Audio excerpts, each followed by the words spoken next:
Dogmoil Nyaranyik Belinda Duarte. I do want to commence by extending a welcome to everybody who's joined us here this evening and acknowledge the country that I'm on, the traditional owners here of Wadawurrung, and extend that acknowledgement to the land in which each of you are on this evening and joining us from. Would love to know where that is, and would ask that you use the chat box to acknowledge country. Tell us what country are you on.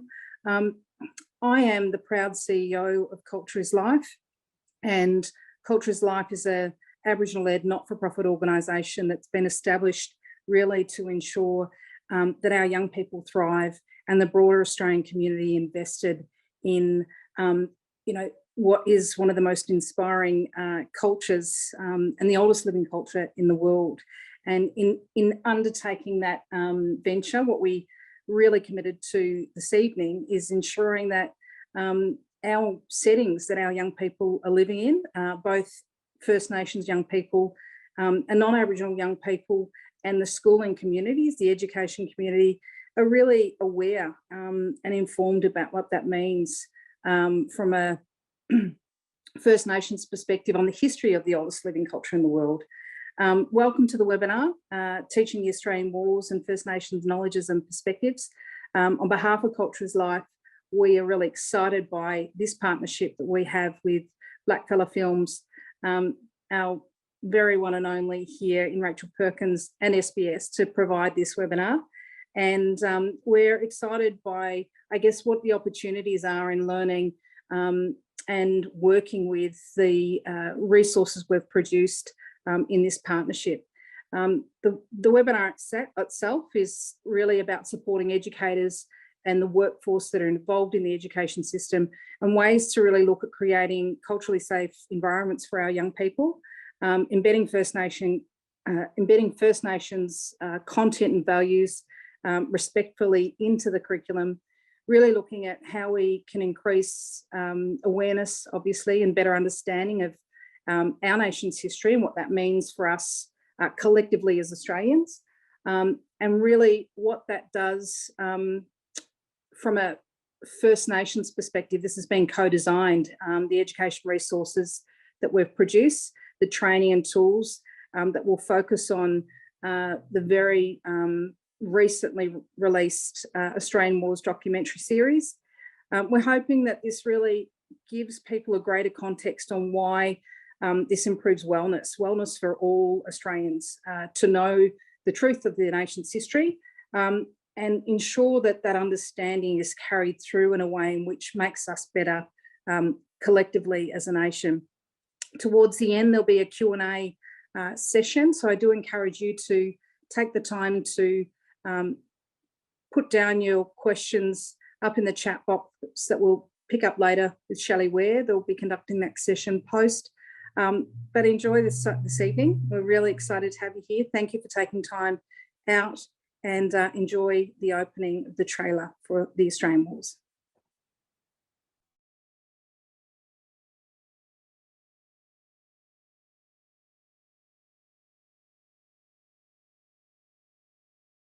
I'm just jumping in very quickly.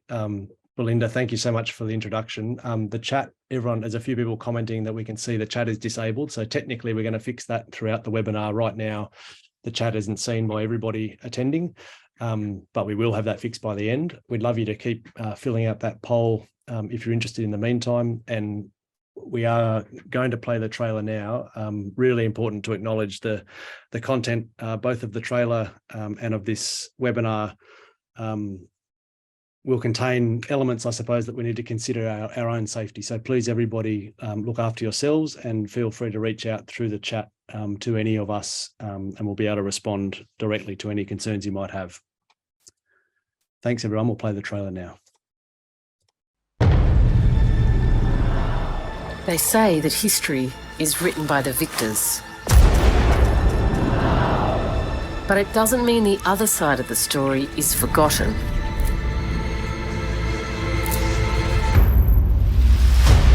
There were a series of wars across the continent. There's a myth that Aboriginal people didn't fight back. Aboriginal people start to fight fire with fire.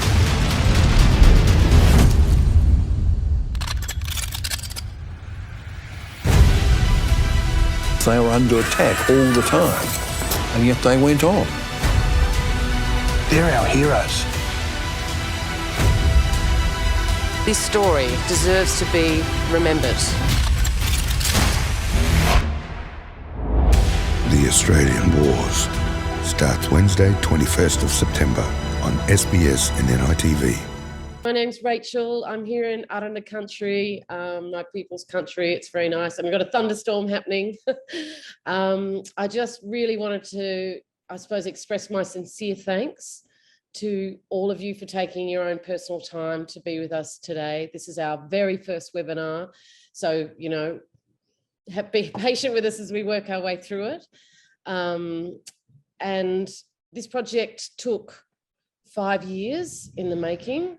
And the broadcast on television was always part of the process, but actually, like a series that I worked on previously, which some of you might be familiar with, First Australians, it really has its long life, and in some ways its most meaningful life in the education sector. So that's why Culture is Life have jumped on, who are a team, you probably know their work, a team of highly experienced Indigenous educators to prepare these teacher materials for years 9 upward to assist this history being taught in the Australian curriculum. And I suppose I just wanted to say a few words as a filmmaker and an Indigenous person. And the first thing is that, you know, I never learnt this history in school. And the overwhelming response to this series is that people haven't really had the sort of breadth of this history. They might have had a little bit, or they might have had nothing, but nothing is sort of, I suppose, national, that takes a national perspective as this. So it's a revelation to a lot of people. It's very challenging to a lot of people, but always our intent in making this series was that it's a shared story. So you'll see the voices of Indigenous and non-Indigenous people throughout this show, because it's a history, sorry, I've got cars going past. It's a history that is ours. And as educators, whether you're Indigenous or not, even though these things were created by Indigenous educators, they're for all educators. And I feel like what I want to express to you is that you have every right to teach this history. It's part of your history as being an Australian.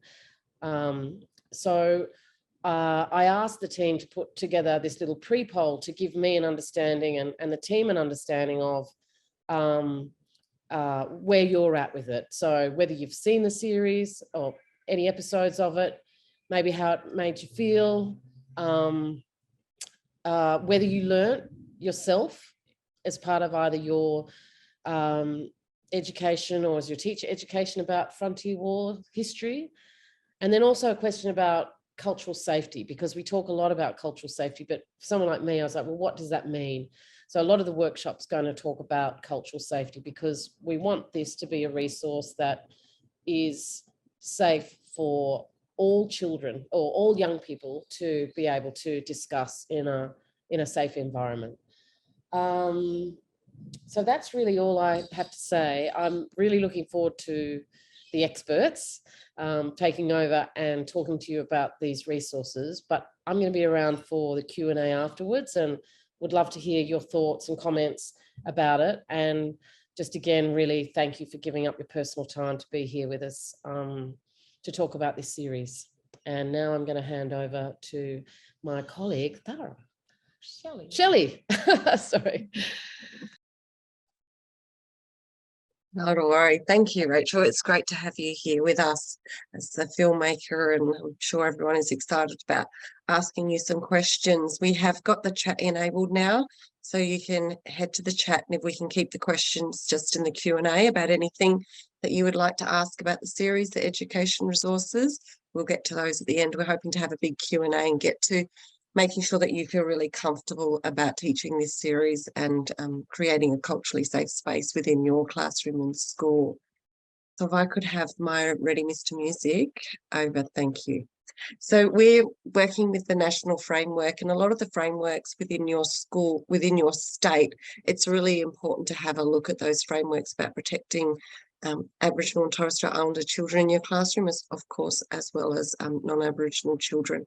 But we do have a big push at the moment for making sure that we're creating culturally safe spaces. And the great thing about this is that it's time, and these children have been waiting for this to happen.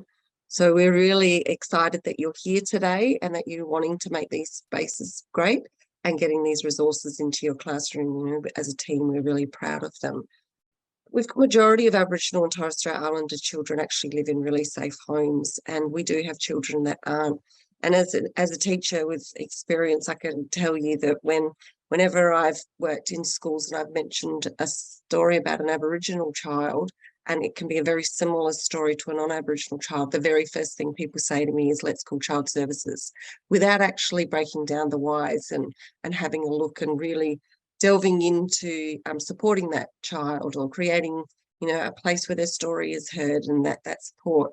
What we do for others, we need to do for Aboriginal and Torres Strait Islander children. So checking out the national framework for protecting Australia's children is really, really important because, our out-of-home care is at a ridiculous rate of 11 times that of a non-Indigenous child. And majority of these children that are in out of care are actually in quite safe homes, and people just jump to wanting to put them into out-of-home care really, really quickly without actually sitting down and seeing where they can play a role in making things well. There are some fantastic reports, and this report by June Oscar is one that I encourage you to read. It's I will hopefully get it right, Wiani U Thangani report, which is Women's Voices, and it's about June Oscar AO went into communities and she spoke to Aboriginal girls around Australia, and what they were saying over and over and over again is that connection to community, that connection to culture that makes them strong. And as a teacher, that's your role that you play, and we're going to help you feel comfortable about doing that and what you can do as a teacher to get that forward. Can I have my next one, please? Thank you. So it is about creating an action plan. A lot of your national frameworks or your state framework will have individual plans for children to make sure that their well-being is put into place and that you are creating that culturally safe place. Breaking down that overrepresentation within out-of-home care, but keeping really strong, healthy kids so that we can have them for the future and the role that we are playing. So we're really thrilled that you're here. And now I will give it to Dara. Oh, actually, no, I will not. I forgot we slipped this one in. This is the two-way teaching and learning that we created here at Culture is Life. So this is what we're talking about. It's really important. I'm sorry if you can hear my husband feeding the dog in the background. That's what happens in Zooms. Won't it be lovely when we can all get together again? So consider yourself, these are the travel lines, the Aboriginal travel lines in our meeting circles. So you as a teacher, you come to a school with an open mind, an open heart, you have your own teaching experience, you have that ability to self-reflect as an adult, you have your lived experiences that you bring in and your own beliefs. And that's where you've got to be really careful, because often as teachers, we can make that mistake of pushing our own beliefs onto children. So it's really important that we sit back, we listen, and we take in their experiences and make that a part of the classroom. What children, Aboriginal and Torres Strait Islander children, bring into the classroom, they bring a lot. We've got protocols, connection to country, community, culture, language. Some may have language, some may not have language. Some you may need to help reconnect to all of these things. They will bring community. Community is a big part of what makes us well as Aboriginal people. When we have our connection to culture, community, and country, we are strong in who we are as people and our spirituality as well. We bring our elders and our history, and of course that is, not the 200 years that a lot of people think Australia is. It's the 65,000 years that we're hoping you as teachers connect to as well, and encourage your children to connect to as well in your classroom. So when these two people come in as school, we hope that it becomes a melting together, where we all become one, where authentic relationships are actually built. They're listening to diverse voices. There's truth-telling and a real sense of belonging within that space, and that their self-worth as Aboriginal children grows. And that also happens for you as a teacher. You know, so many times and the non-Aboriginal children within your class, you know, when you start to show pride and connection to Aboriginal culture, and you're doing that within your classroom, what happens is, as you know, with any topic that you're actually teaching within the classroom, children will seek that outside, and they will come back and they'll show you. They may go to a festival, or, you know, to some little shop where they've brought something, and they'll want to bring it back and show you, and that connection grows and grows and grows, and it's beautiful to watch.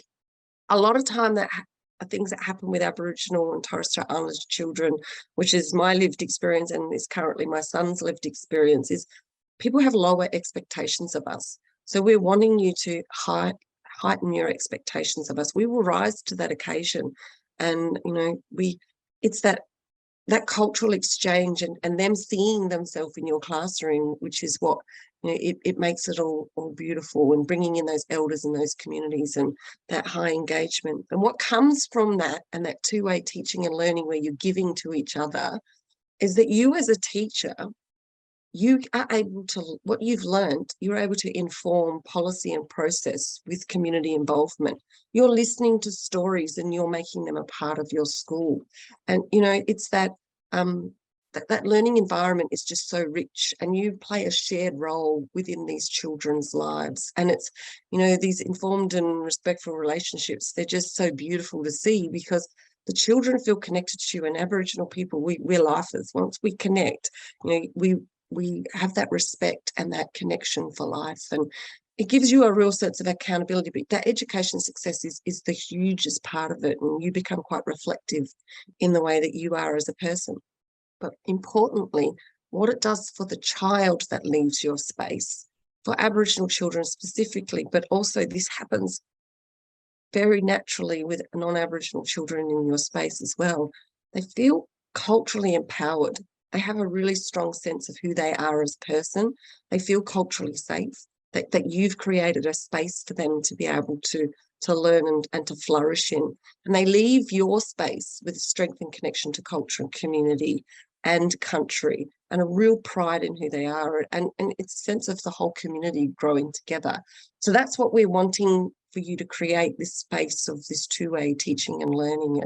And through using these resources in the Australian War series, that's what you're creating. You're getting to that real history, that truth-telling, and everybody's on the same page and has a real empathy and understanding of where we are and how we were formed as a nation. And that takes us to the next steps of, you know, walking this path and being together, and actually, you know, doing this together, not separately, and it not being theirs and not being ours and yours. It's a shared history that's really important. So yeah, that's what we're going for. So now I will give it to Thara.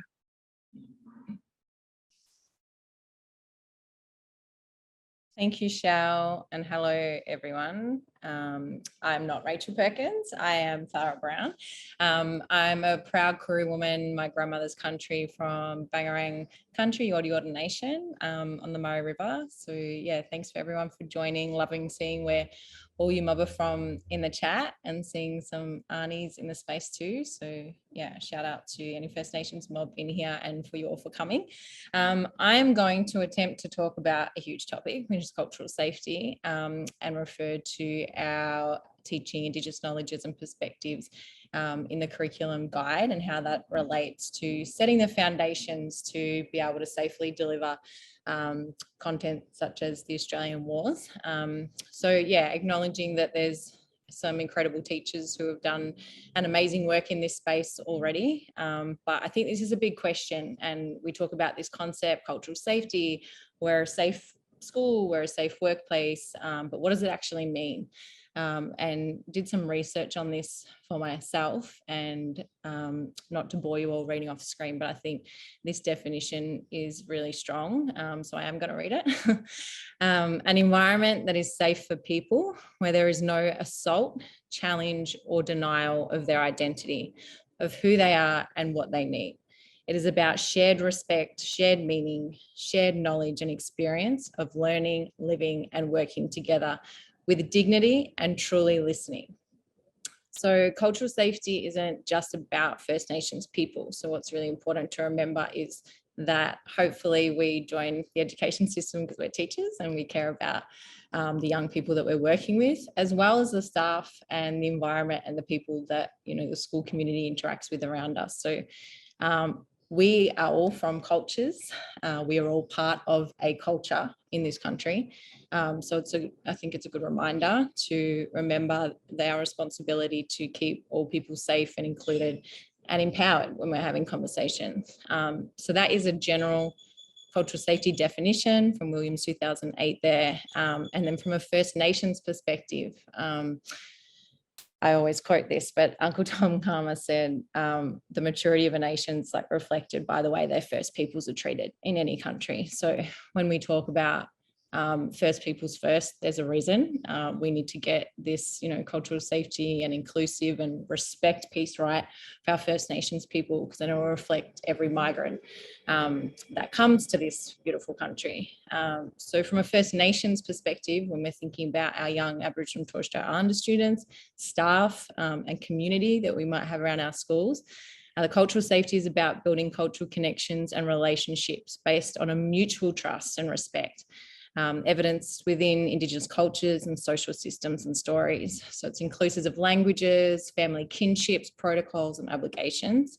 And that's referenced there. And one of Cultures Life's co-chairs, Annie Pat Dudgeon's involved with a bunch of scholars here in just creating this diagram to be able to speak to the spiritual, social and cultural connections. That means cultural safety for our young people, but I hope that gives a little bit of a brief of what we're talking about, and the guide talks about creating safe learning environments. So next slide, please, Alex. Great.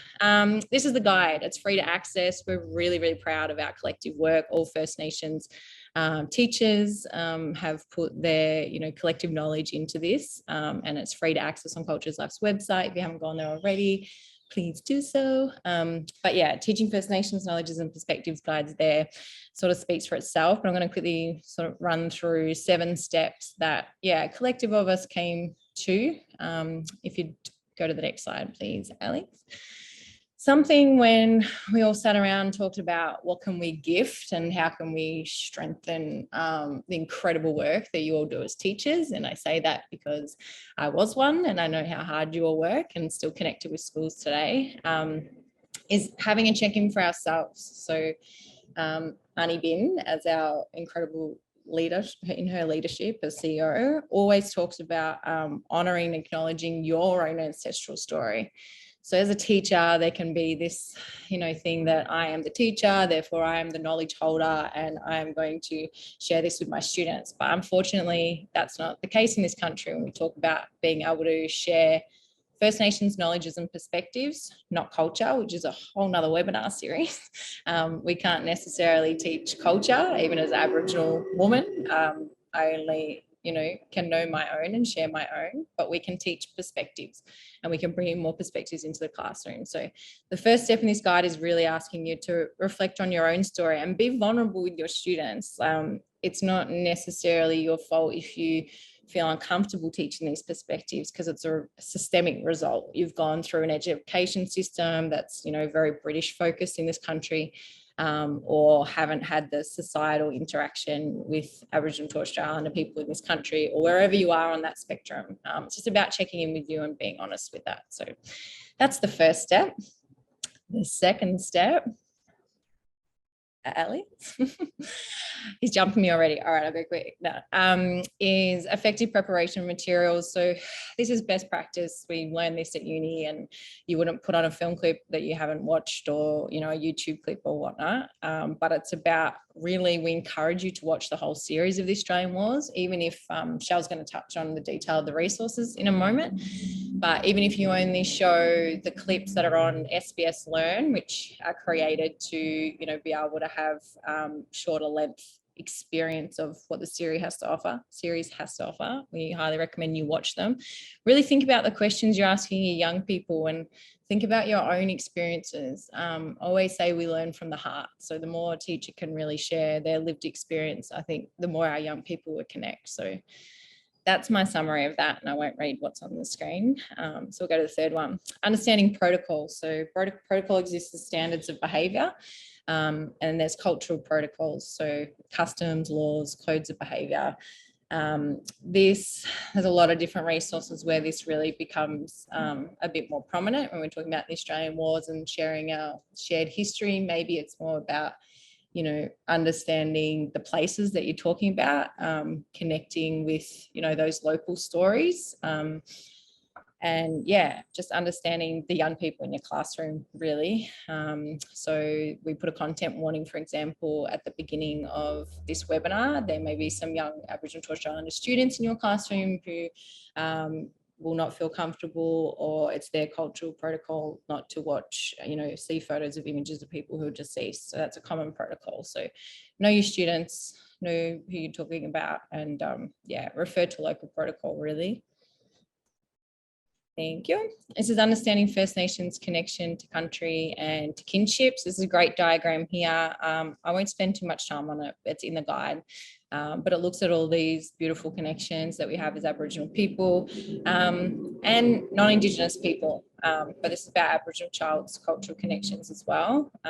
But yeah, a strong reminder when we're connecting with this series, as Rachel said, it's our shared history, and it could raise some emotions for non-Indigenous students in the classroom as well, if they're part of that shared history that they might not be proud of, or whatever comes up for them. So yeah, I encourage you to have a look at that and just understanding what connection to country and kinship means to us, especially when you're talking about displacement.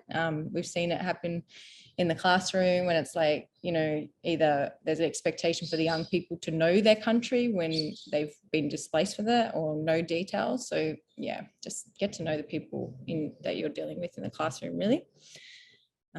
Sorry, this is like the real one-on-one of this thing. I'm trying to go fast. But the First Nations community relationships, this is just basically really encouraging everybody to connect with local Aboriginal communities of where your school is placed. So that means traditional owners, but also Aboriginal people who live on the country where your school is. So yeah, get to know what traditional land you're on, get to try to form relationships. The best ones, or maybe the most easiest to access, are if you do have any Aboriginal and Torres Strait Islander kids in your school, to be able to connect with their families and, you know, understand their histories and their stories. And you might have some that, you know, choose to share theirs in your classroom and give that personal connection. Or there's local land councils and a list of Aboriginal orgs and things that you can connect with. So that's just about building strong relationships. Yeah. There's two more. Allowing safe expression for students and wellbeing. This is really important. Even as adults, when we're learning content, that there's a lot to unpack. There's a lot to unlearn, relearn, a lot of emotions to go through. In our resources, we all have creative ways to allow students to express what is going on in their bodies and in their minds. So it could look like, you know, encouraging, there's journaling, there's encouraging, you know, being able to draw or scribble, or like, you know, create an environment where there's always some way that they're able to express themselves. And there's a bunch of incredible activities for that. So I think that's pretty self-explanatory. Yarning circles, just getting away from that, you know, student-teacher separation in some of these conversations, so people feel safe to be able to share. Create intimate environments for that knowledge sharing. And the last one is language and terminologies. We always get asked about this. First Nations, Indigenous, Blackfella, Torres Strait Islander, Aboriginal. And I guess the encompassing answer is ask the, you know, First Nations people that are around you what they prefer. There's, you know, out of Aboriginal, Torres Strait Islander, First Nations, Indigenous, there's no wrong necessarily. But yeah, just make sure the people around you are comfortable. The curriculum use First Nations a lot more now, so we've been using it across our education curriculum. But yeah, I think that's the last of the referring to the guide. Let me just make sure before I move to Shelley. I just want to say to everyone, the poll will be closing, and maybe we just close it now, Alex. So I forgot to remind everyone just to have a quick check-in on the poll results. Just to, you know, gauge the audience. Have you seen any episodes? So yeah, more than half of you have watched at least one episode of the Australian Wars, which is great. the majority of sort of the main response about how the series made people feel was sad. So this is probably a really good check-in to do with your students and something that you can do. And I think, yeah, Shell's put, there's like a Wordle and things in our curriculum. And the second highest response was motivated. So that's good. You can use those emotions to motivate and inspire you to teach our true history. Did you learn about the Frontier Wars? 95% of people in the webinar say no, which is a huge reflection of our education system. And shout out to all you in the webinar now, because you're working on changing this. Let's flip them stats. And rate your understanding of cultural safety. The highest score was moderate, so at 41%. So that's a great check-in. Thank you for responding to that. And I'll hand you over to my sister, Shell. Thank you. Now you get to see that really hideous picture of me. So our education resources for the Australian Wars, they're all curriculum aligned resources, and I'll go through them in a little minute. But I want to talk about the fact that on the Culture is Life resource page, there are resources for year 10 to senior, and they're actually the full episode resources. So those resources support you if you are going to show the full episode and break down some activities and things, and I'll show you how that sort of is laid out in a little minute. The year 9s, because of the rating, they can't actually watch the full episode.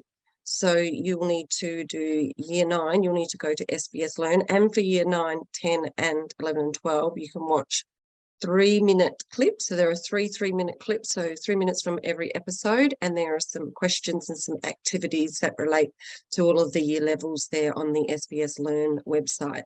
So depending on your time, depending on how you want to watch it, there are 2 options for you, the full episodes or the 3x3, depending. So they are available on different websites, and potentially the full episodes may potentially go over to SBS Learn as well, depending on what people want. We do encourage you to pre-watch this video here where you can't see me. You can see that delightful picture of me there on your screen. It runs through, and if you've got time after this to watch it, but definitely watch it before you take it into your classroom. It gives you some really good tips on how to create that culturally safe place, how to be prepared, how to go into the classroom, and how to talk to your children about it, how to talk to children that may be affected in the local community as well. And it's good. It's available on Culture is Life and on the SBS Learn website. Thank you, Alex. So it is important that you do view these episodes prior to watching them with your class so that you are prepared. You know, you might need to do some further learning yourself to be prepared to ask some questions. It might go through the activities, go through everything and think, okay, I've got to do some learning for myself, because as Sarah touched on the fact that, you know, 95% of you haven't actually learned about this in schools. And for some of you, this will be the very first time you've even heard about the Frontier Wars that happened here in Australia.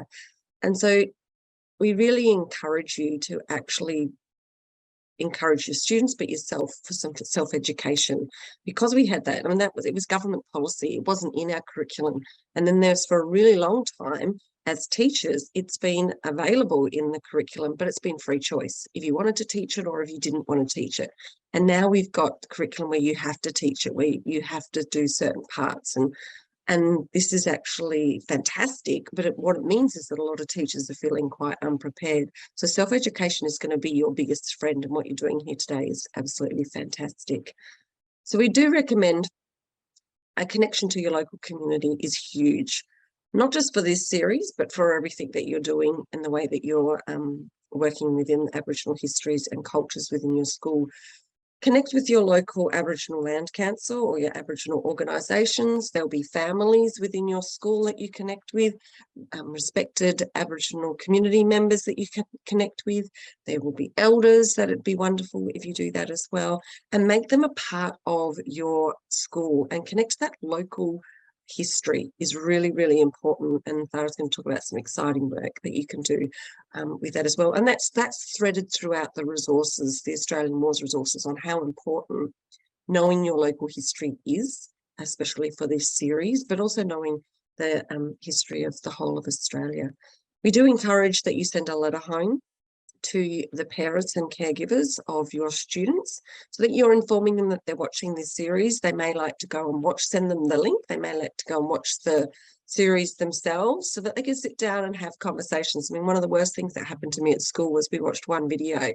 That was my whole entire education about my own people at school. And it was just a really, really terrifying video because I didn't know a lot of this history. I mean, it was quite a graphic series, but I went home and I didn't have anyone to talk to about it, and I shut down, and it was probably 10 years before I ever mentioned it again because there was no pre-work, there was no stop-ins, check-ins, and there was no post-activities. You know, I just had two nuns standing at the front of the class giving me the odd thumbs up every now and then like they were doing me a favour. So they weren't, which is a large part, I think, of why I find this work so valuable and important to do. Alex? So they are aligned. Year 9s, we work on understanding the movement of people, the short and long-term effects of colonisation. Year 10s is about exploring the text and resources from the documentary and analysing historical interpretations of these data, because for too long, people here in Australia and around the world take written as gospel, that happened. It's written, not incorporating the fact that oral history, and as storytellers, as Aboriginal and Torres Strait Islander people, that is our history. So the fantastic thing about the Australian Wars is the evidence there has been put into this series, and the fact that it highlights that listening to oral history is just so important.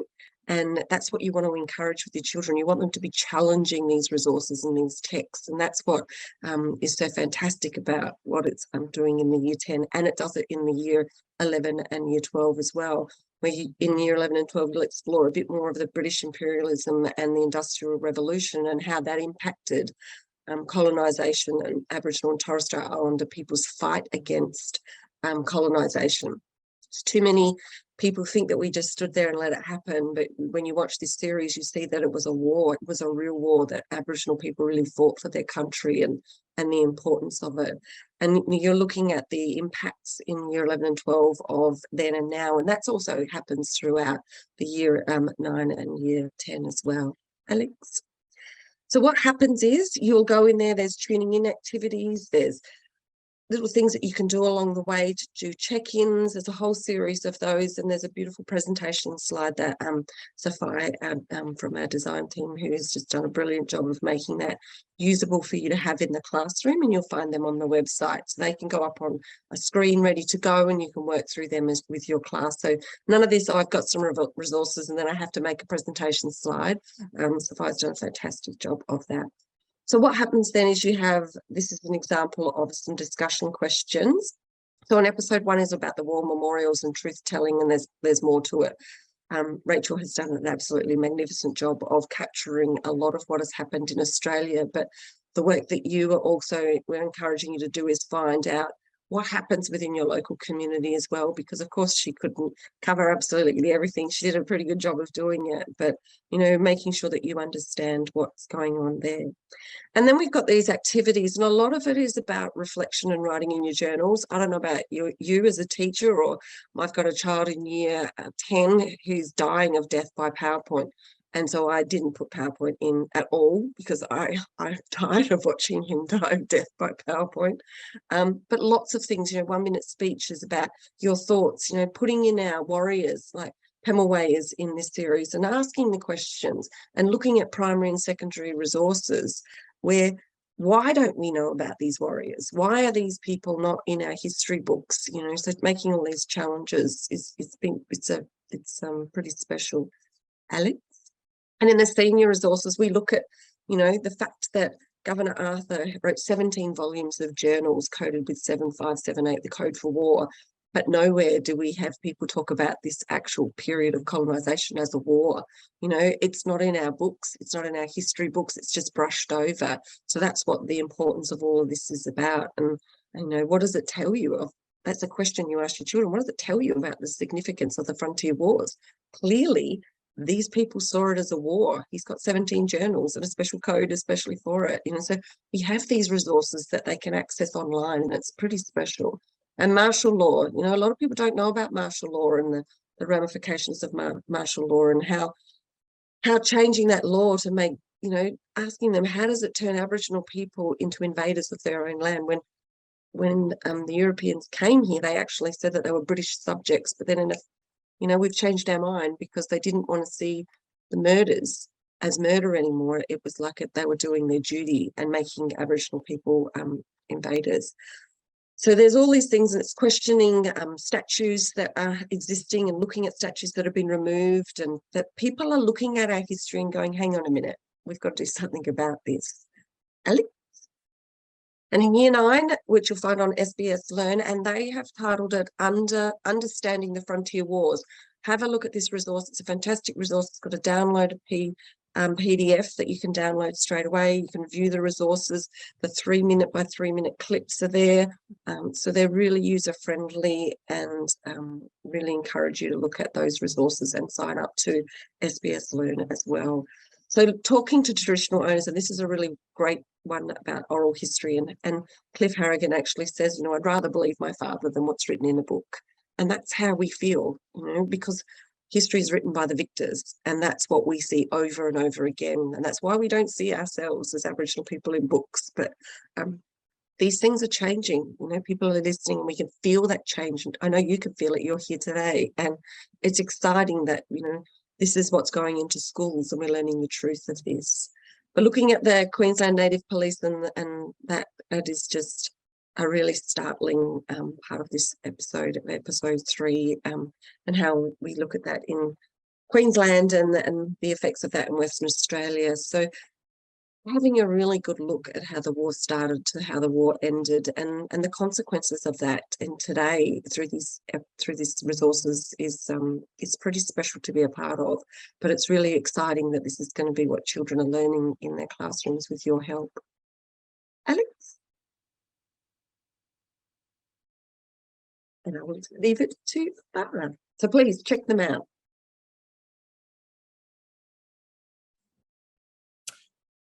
Thank you, Shelley. This is just a really brief coming soon. We're really excited to lead a campaign in 2023 that's coming out that is encouraging schools and local community groups and workplaces to connect and learn their local history.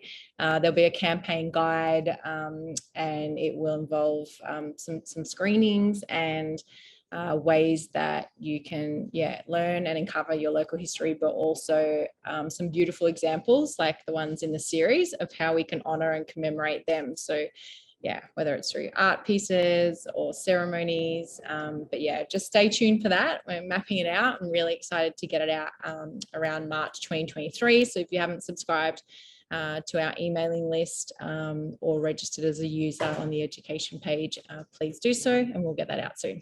Thank you. I think we are... Beautiful. We're going to head to some Q&A, and I've got some questions here. So if everyone turns on their videos, we can probably... Did you want to put on the last... Did you want to stop sharing, Sophia and Alex, or did we want to leave it up there? Are we going to look at everyone's faces with their hands up, or just have Q&A in the chat box? No. So I'm going to lead the Q&A. If Rachel, Belinda, if you could turn on your cameras, and we'll get to people to answer these questions. So I was wondering, Thomas has said they are fantastic work and resources. I was wondering if there were any resources for primary school as well. Do you have anything to share on that, Rachel? I do. Thanks, Thomas, for the question. And also I think someone else asked that question, Samantha. Yes, Samantha too. Yeah, look, we haven't. The answer is we haven't. We think that the series itself is probably years 9 upward, just because of the content. But actually, this is just the first year of this series and the package of resources. So we are adding to it, and that is really useful information to us to think about, well, how we, because I think, is it the case that you learn about the world wars in grade 3 or 4? There's definitely an argument for learning about the warfare here, And it might be that we need to find elements, as we have in the SBS Learn clips, that would be suitable for younger audiences, and then we can build some teachers' notes about that. So it's really good to have that feedback, because you know, this is an evolving project over the next couple of years. So we won't have it ready for the first half of 2023 in terms of primary, but we could look at introducing it, later next year. So thank you for that question. Yeah, and as a primary school teacher, I would encourage you, because there are certainly in the curriculum, there are lots of places where you can talk about your local history and maths. Like a beautiful thing would be to learn what it is and make it age appropriate, and then you could either create some kind of little garden or something where you could have that with the children, and they could sit around and have some words and talk about what's happening. So there are things that you can adapt as well, but it's exciting to think that we can do this in the primary schools as well. So I've got some other questions here. So Samantha, thank you. And the recording, we will have a recording. And Thara, how long is the recording? Is it 2 weeks?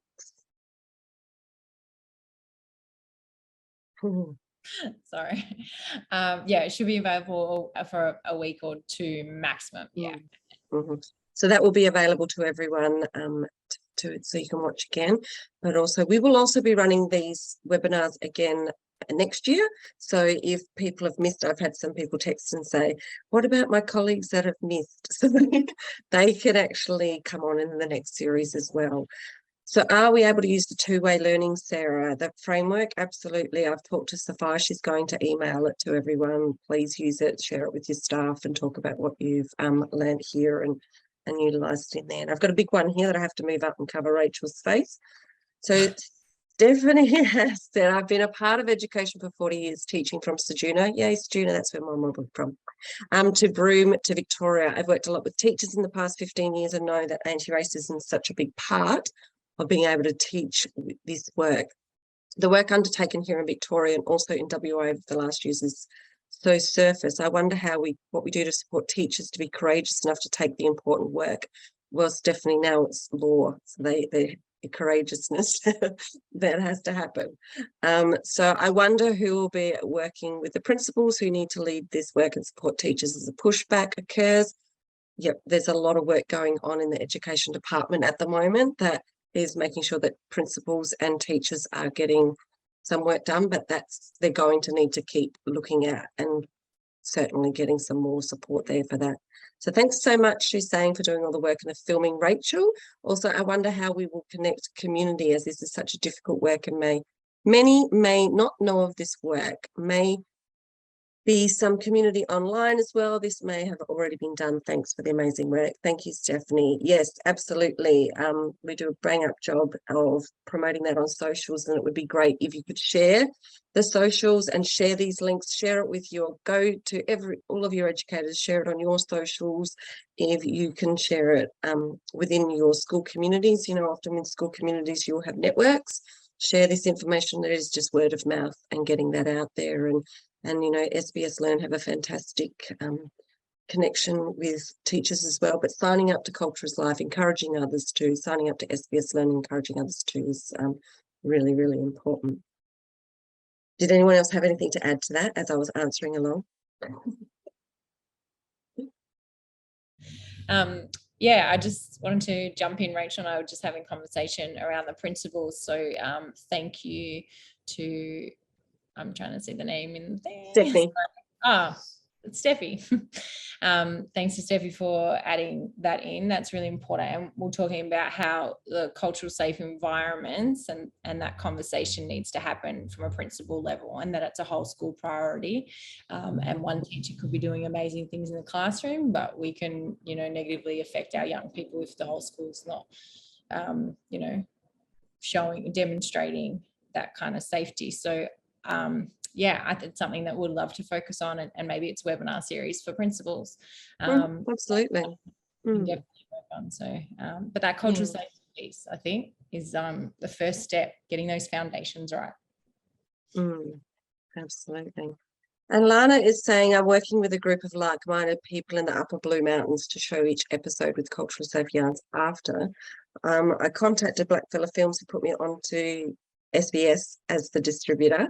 It's great that SBS, it's not ABC, have given reduced distribution fees to show it. Will there be a resource for adults? I am at present going through your resources to see how they can adapt for adults. Rachel, we've had some thoughts on that. Yes.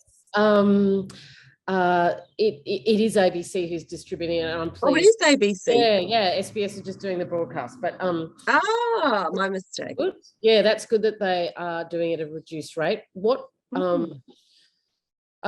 Culture is Life and us are talking about a program of screenings that we might try and kick off next year.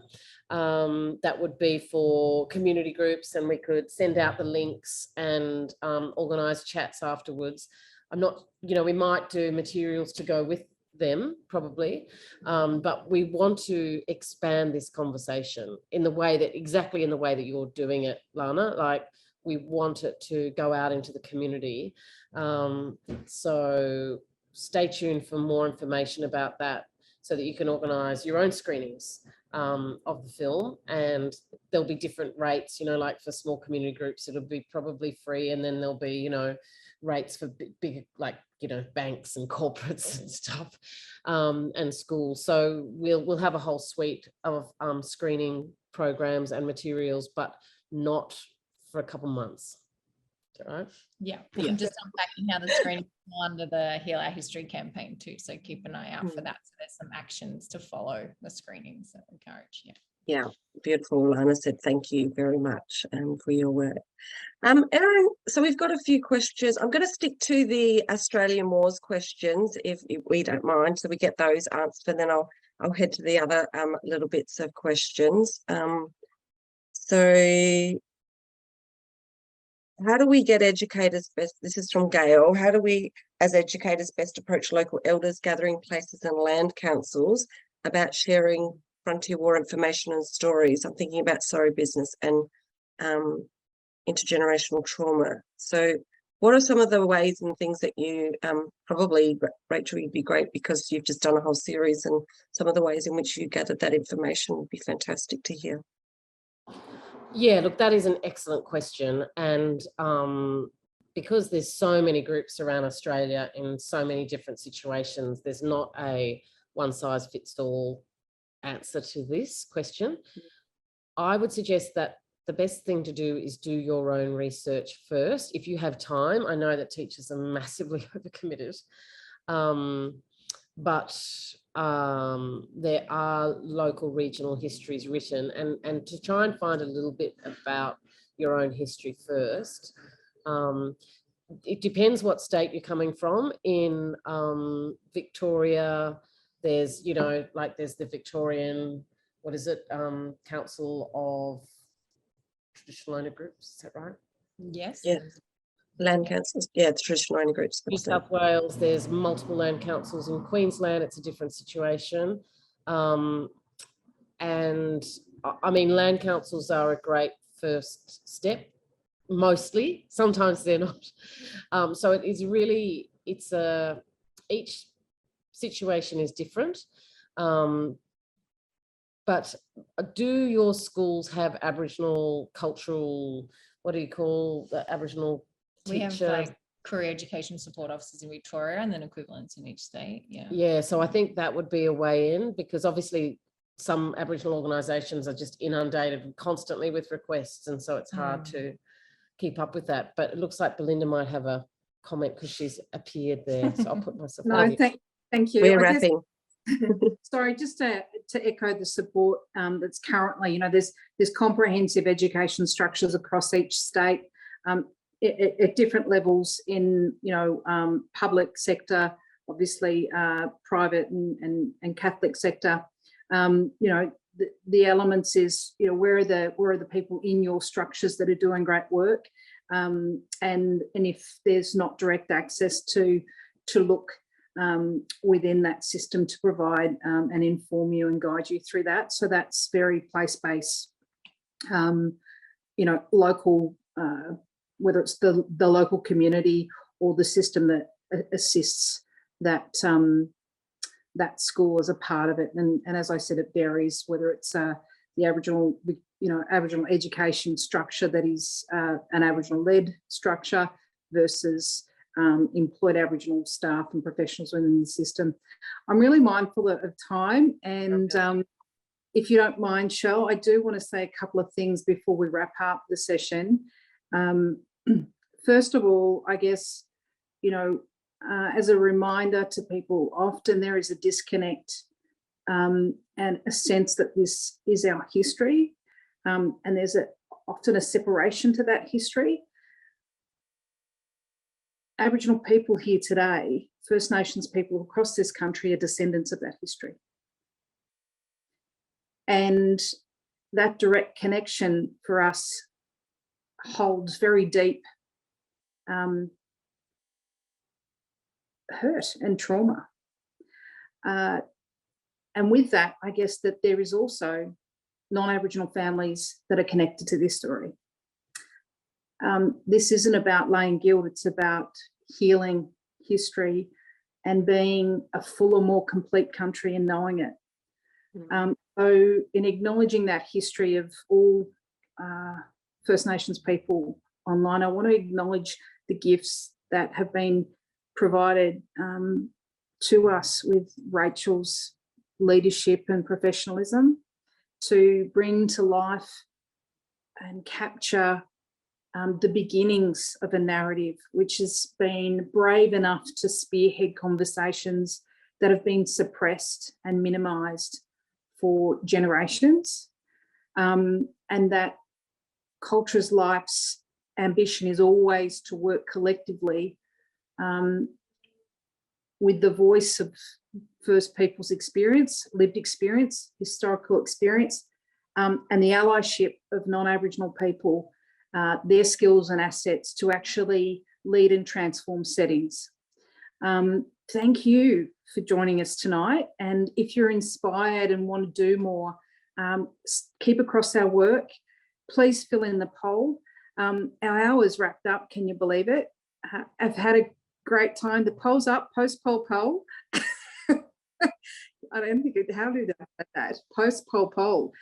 Anyway, I do want to just say, again, thank you so much to everybody that joined us tonight. Thanks to the extraordinary team we've got behind all of this work, from the settings of the documentary through to our deadly team here. Arnie Step Armstrong, a big shout out there that she's been an amazing support to us, and we look forward to working with you too. And anyone out there, continue the dialogue, stay in contact, and any closing comments from the team?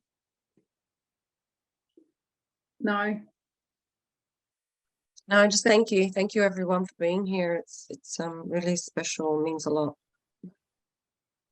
Thank you. We'll jump in quickly. There is a survey as well as the poll that just helps us to, inform. We're offering these free of charge. So it is a reminder just to be able to keep doing the work that we're doing. Your feedback's really, really important. So it can be a bit draining to do. And I know you just had a big day of school and then you got a poll and a survey, but yeah, it's going to be shared somewhere. Sophia is texting me, reminder about the survey. Shell, do you know?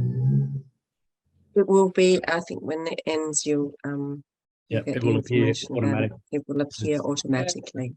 So please take the time. Thank you. Might add one more thing.